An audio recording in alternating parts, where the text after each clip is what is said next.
जी, नमस्ते स्वामी जी।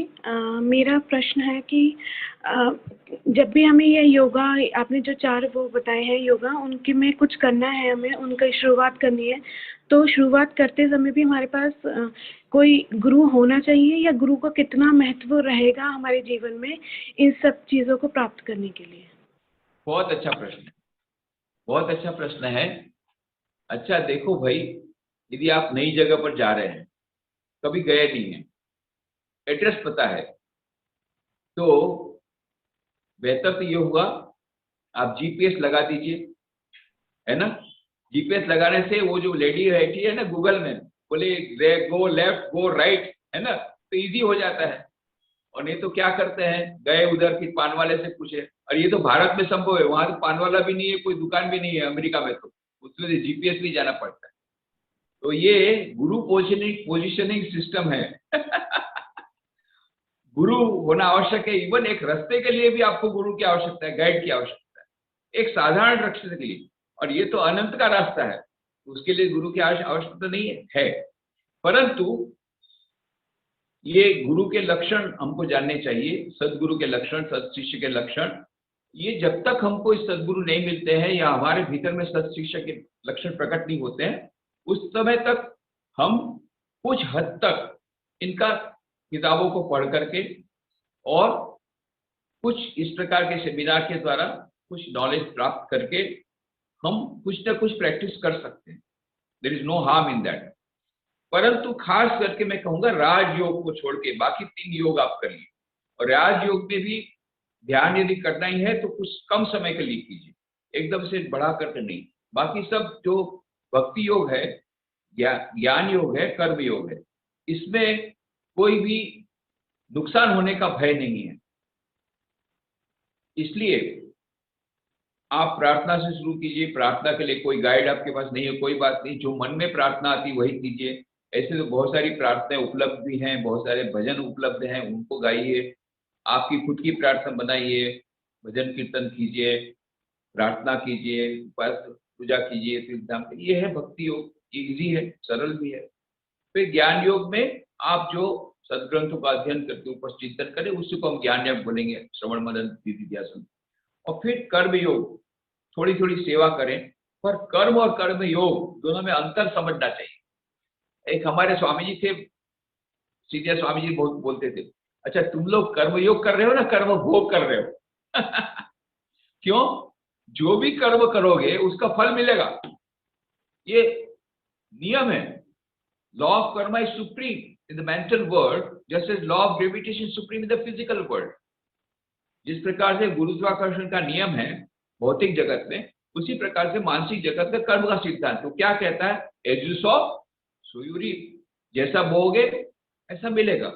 आम का पेड़ बोओगे आम मिलेगा, इमली का पेड़ बोओगे इमली मिलेगी। अच्छा कर्म करोगे अच्छा फल मिलेगा, खराब कर्म करोगे खराब फल मिलेगा। तो फल तो मिलना ही है, तो ये कर्म भोग हो गया। कोई भी कर्म हम करेंगे उसका भोग होगा। अच्छा कर्म करेंगे तो अच्छा फल मिलेगा, पर वो भी आपको बंधन में डालेगा, अहंकार आएगा।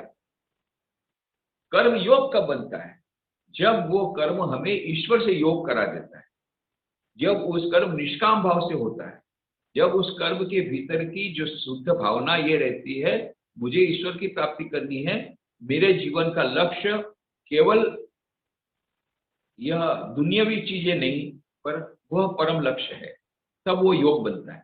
तो कर्म भोग और कर्म योग के भीतर में अंतर जानना। तो ये तीनों का हम लोग पालन अवश्य कर सकते हैं।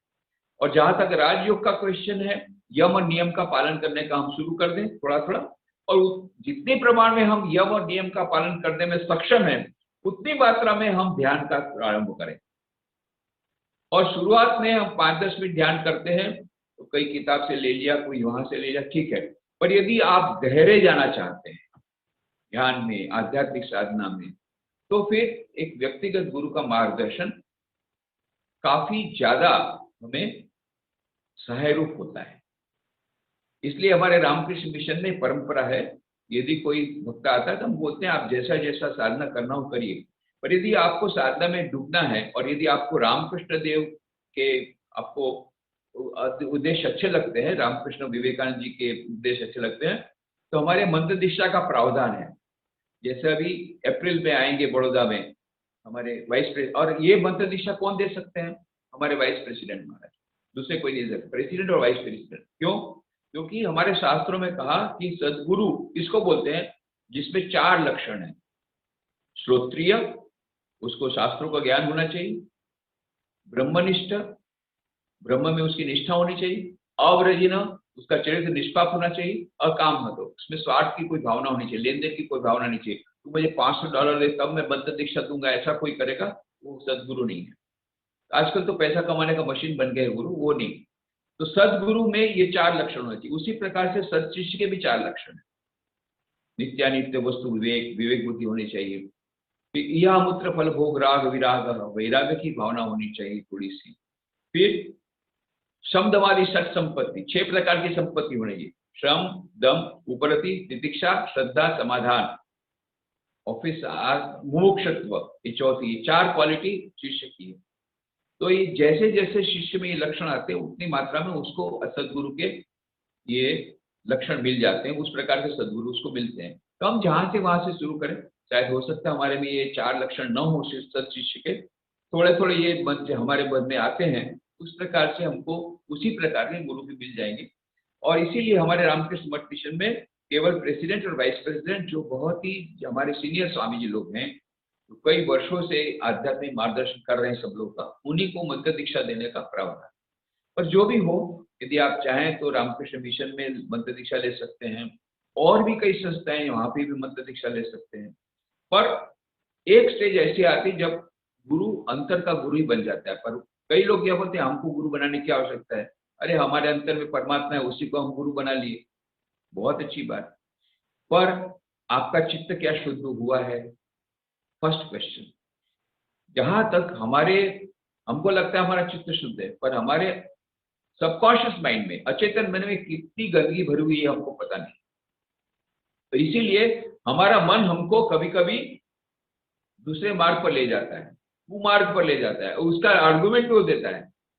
क्यों? भीतर के संस्कार ठीक नहीं। तो जब चित्त शुद्ध हो जाता है तब हमारा मन ही गुरु बन जाता है। वो बहुत हाई स्टेज है, पर शुरुआत में हमको किसी गुरु का मार्गदर्शन आवश्यक।